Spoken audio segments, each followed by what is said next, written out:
bakkeetutti awwaala galanii awwaala galanii awwaala galanii galfata ummataa imaanan soorannoo isin nyaata kaayoo kanneen gallu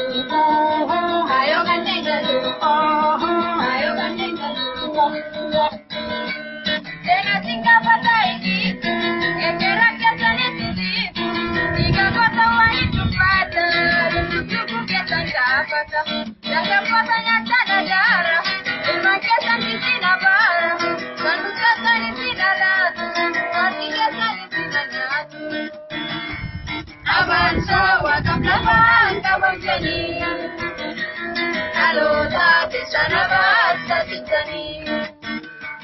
Nasalu para mapailatani,